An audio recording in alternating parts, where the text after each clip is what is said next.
right, here we are back, ready to add another layer to our landscape. We have waited until the bottom layer was dry to lay in another layer. This actually makes the job easier because now I don't have to worry about picking up wet paint or anything like that. But that's not to say it can't be done, that you can do a direct painting like this all in one day. The only difference is you'll be working wet into wet instead of wet into dry like I am. For a beginner, I'm going to recommend wet into dry because it's just that much easier. You don't have to worry about anything mixing in with anything underneath.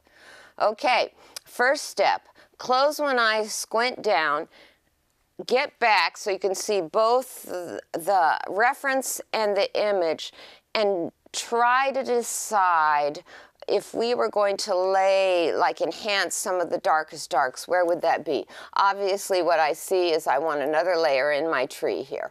So I'm just gonna get ultramarine blue and maybe just the tiniest bit of the transparent red earth. Last time I added too much and I ended up with a blue that was just too muddy. What I'm going for is a blue that's just slightly off of its most intense, and I'm going to be happy with that. So lay it in. It's a glaze, so it's semi-transparent, using the rounded filbert. Just getting the dark value in is going to make it so much nicer when I go to put the light there. Okay, pay a little bit more attention out here near the edges. A lot of that is light, but some of it will be this color. Okay, already looking better. In this case, I'm using a little ultramarine, a tad of transparent red earth, and my medium.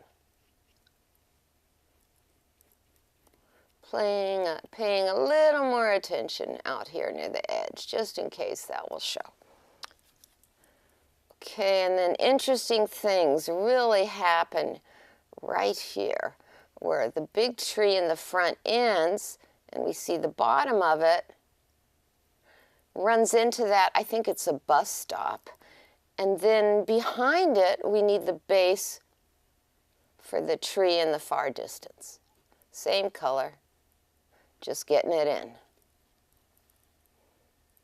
Okay, and then look, pay a little bit more attention how it ends over here.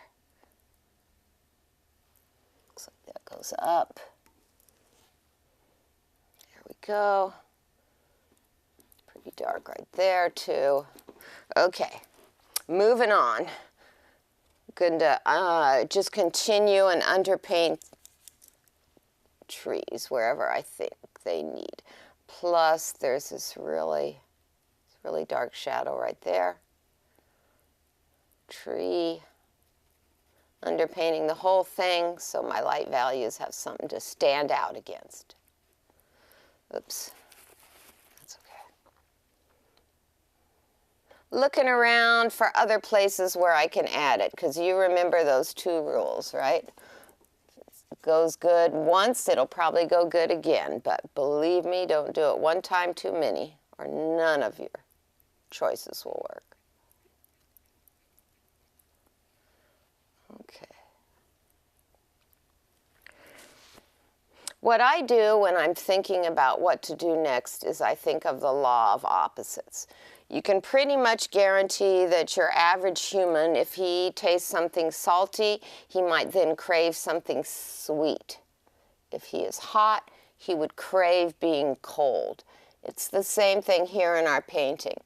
When you present the viewer with a cool color, we automatically crave a warm color.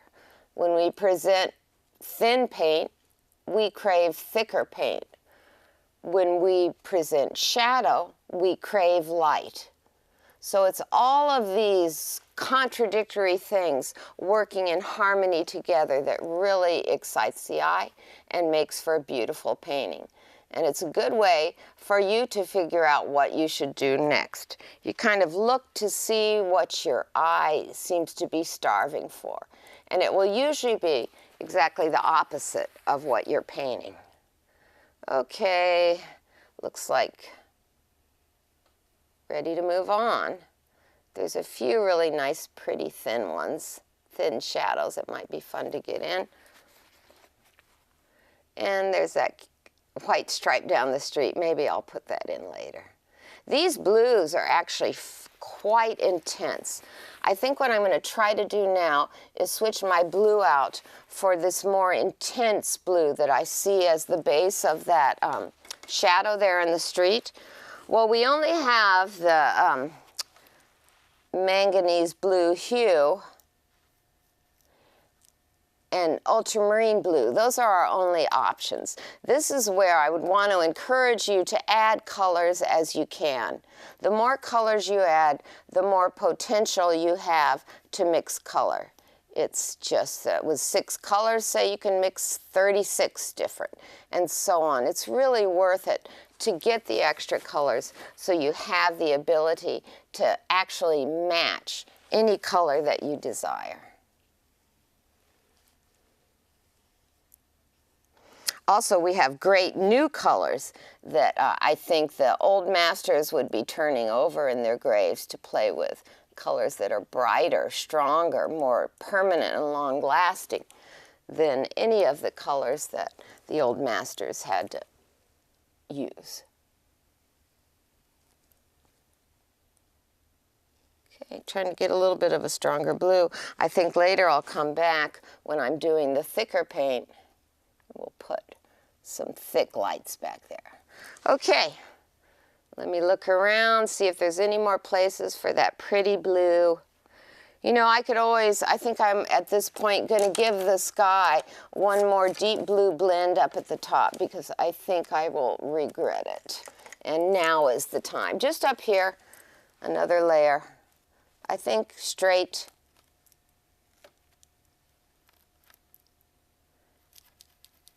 Manganese blue hue with a little medium.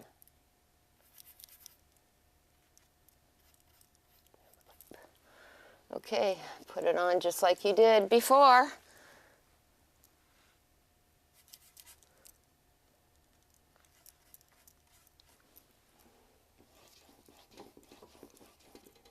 Be a little bit careful around the tree because we don't want to pick up some wet paint and deposit it in our sky.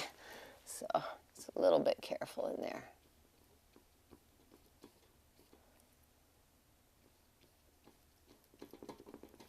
Good enough.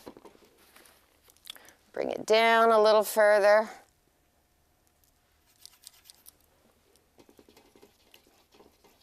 Oh God, I got something in there. I don't know what that was. It's out now. Okay, take your blender.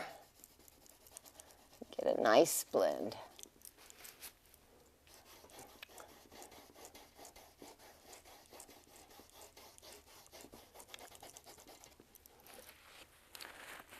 Okay, oops, I lost my image. Okay.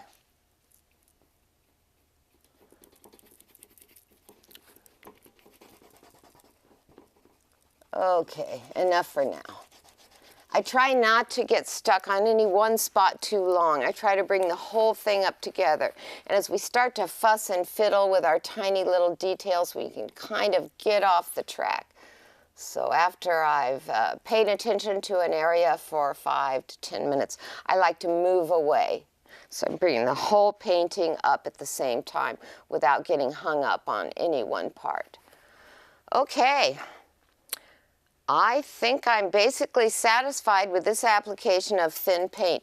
Maybe one thing I would like to do is I see some little splotches of that red brown. It's the top of that red tree, and I see some nice itty-bitty ones in the distance, and I think I want to underpaint them, put something there, a thin glaze, so later I can bring them out. Just something like that. Let's get it. I don't want it too opaque. Soften it up. Okay.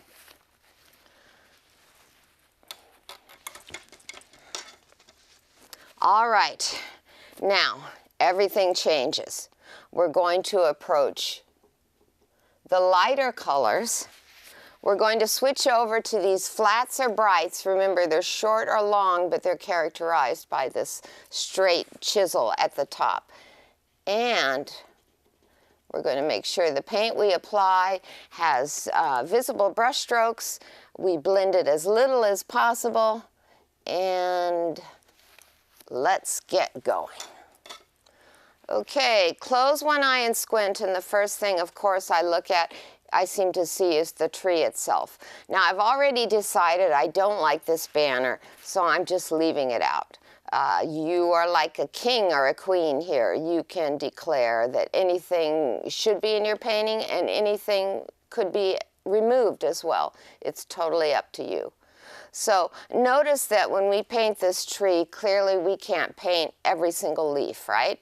What we do is we close one eye and squint the other with an attempt to get those individual leaves to break down into little blobby shapes that have characteristics distinct to the kind of tree it is. So these look like kind of rounded lumps, and it looks like they're kind of pointy at the top. So first thing, mix a good amount of my color. It's a green base. So I'm starting with my cadmium green, light I think it is. And let's just do a color check. Oh my gosh, that's so close. It's thick, it's opaque, we use the flat brush, and our touch is as light as can be. And we reload paint pretty much every brush stroke. Okay. The overlap will make the most sense if we start up here and work our way down. Closing one eye and squinting, I'm looking for that shape. You can see it, right? It looks kind of pointy at the top, and here, little tiny leaf-like bits stay out. Notice if you're painting something little teeny tiny, like these little leaf shapes right out at the edges here, you're basically not making a brush stroke at all. You're just putting down your brush and lifting it up again, and it makes distinctive little shapes. Keep your eye on the reference though, because those bigger shapes all relate to each other in a way that we're going to try to copy, reproduce. It looks like the color is stronger at the top, and as I go down, it tends to blend in a little bit more with the shadow underneath. So I'm going to make my blobs the same way. I'm going to start at the top, let them work down, and blend in a little bit more right here at the bottom. So right here at the bottom, they're sort of blending in with that blue. And where it's appropriate, I can kind of push that a little bit. Okay, keep going. This is going to take me probably a good 10 minutes to get enough paint on there so we have that first color on the tree. So I'm just going to be methodical and patient. Try to pay attention to the shape of the big shadows that surround these little shapes. Those shadow shapes are as distinctive and idiosyncratic to the tree as the leaf shapes are. Okay, so where the banner is, I think it's very easy to imagine what it will look like because you have the whole rest of the tree, for example. So leave that banner out if you like, or if you want, put it in.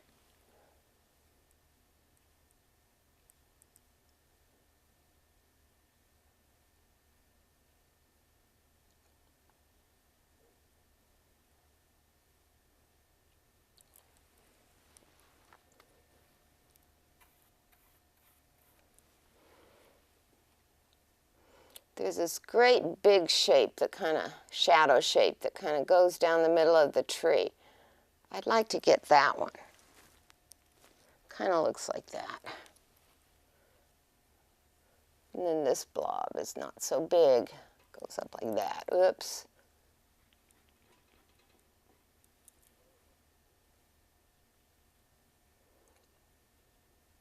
I pulled up with wet paint accidentally just there, but nothing that I can't hide.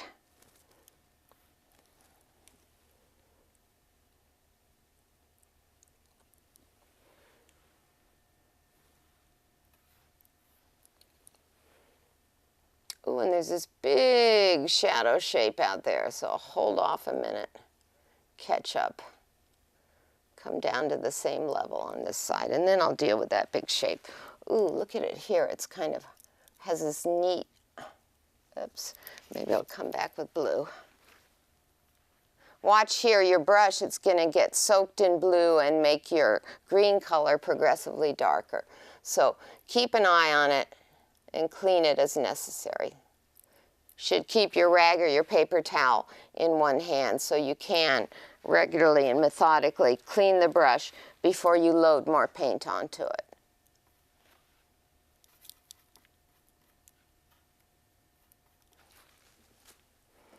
Okay, then it gets a little more sparse down here, doesn't it? Really kind of distinctive shapes.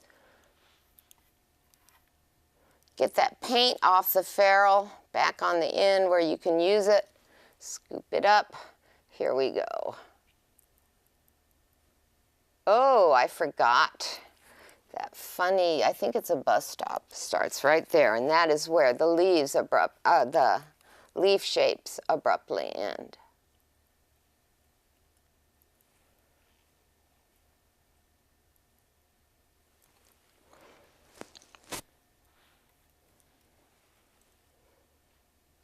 Okay, just do that.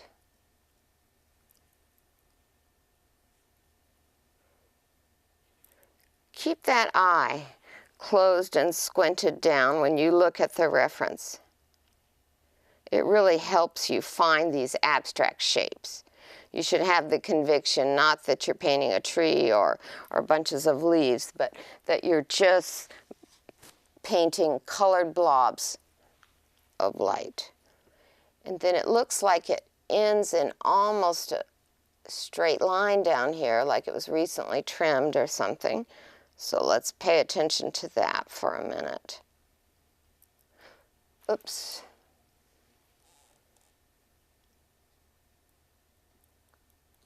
Sometimes you can go back in and modify a stroke, like I'm adding little kind of leafy shapes right at the edge of some of my bigger blobs, because when I look at the reference, I can see individual leaf shapes right out at the edge. You can take that as a general rule, that you will be able to see the detail of any texture the most clearly when behind it, it is contrasted against something else.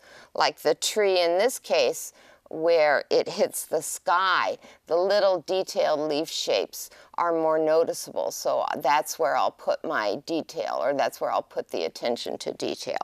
I also notice where the leaf shapes are contrasted against the deepest shadow shape. Those leaves will stand out. And I'll just put in a few individual leaves. But in general, we don't paint every leaf. We paint the distinctive blobs, bunches of leaves.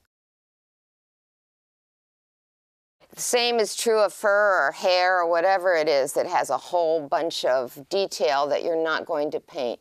You're going to find that the detail that you do want to emphasize is always around the edges, or always where it's contrasted against something profoundly different, like this olive green against this ultramarine blue. Okay, let me see what happens here. Looks like.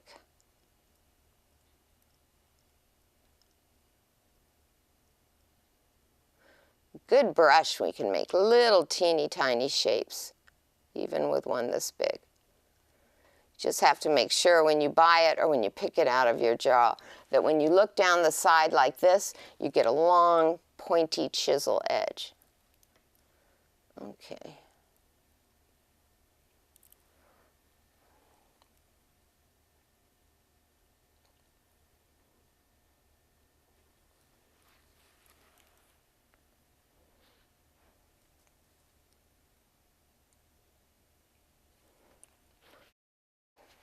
Next, I'm going to come in with a strong shadow color and return to the thin, the dark, and the filbert brush just to add a little bit more blue to the shadow there.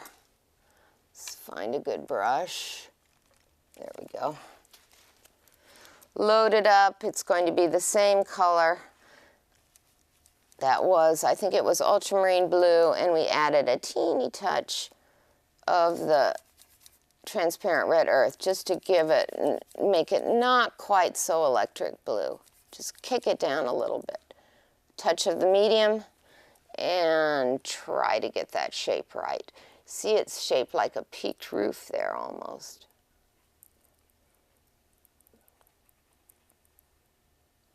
Goes down, goes like this.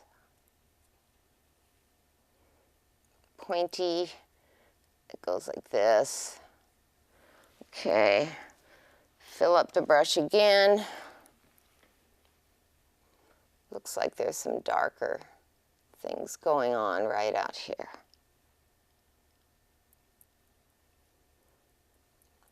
Here.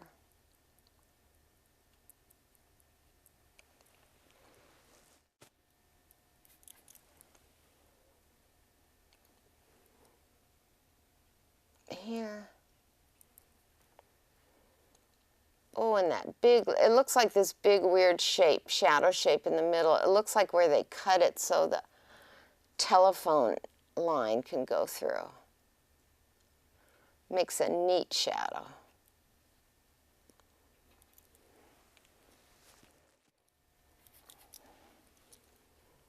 Okay, we're getting done.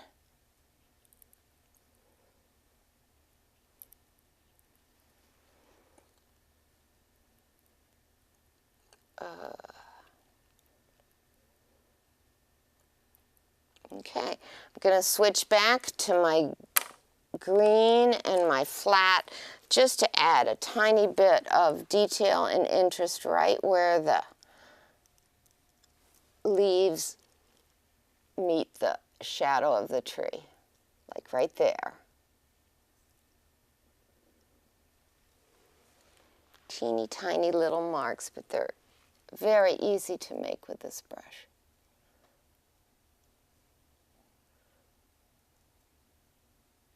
Just don't want the shapes of leaves. They look real lacy and delicate at the end, and mine kind of look too big and blobby. So I'm going to go try to make them look a little more delicate by just adding detail at their very edges.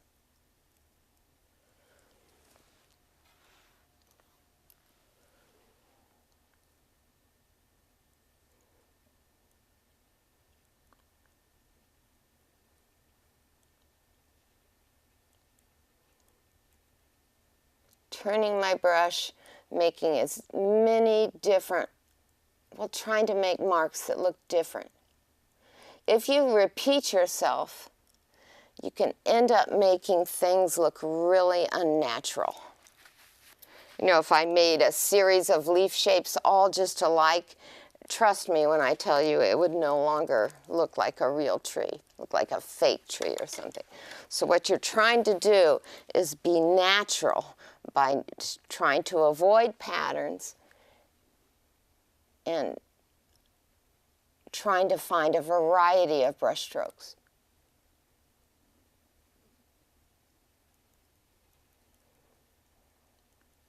Okay, and if I have time a little bit later, I could do this quite a bit more. But remember what I said about not fussing too much with any one part until the rest is built up? I feel like I gotta move on. Okay, so let's do it. Clean that brush again. The only place it's really bugging me is right down here. This just looks too heavy and blocky. I think I can just negatively paint it by putting a clean brush in there, trying to break that shape. Yeah, that looks a little better. Same here. The only place where you really get a straight line that doesn't have little leafy things going on is right here where it meets that. I think it's a bus stop. Okay. Okay. Oh my gosh, look what I did. The exact thing I told you not to do. See, like 3 blobs there, 1, 2, 3. They're too much the same. They repeat themselves. It looks really unnatural. Fastest way to fix it, I think, is to just come back with the shadow shape and try to make at least the blobs look a little different from each other. Add some detail. Yeah, that's better already.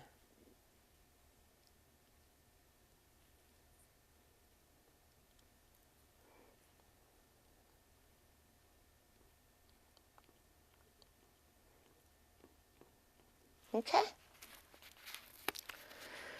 All right.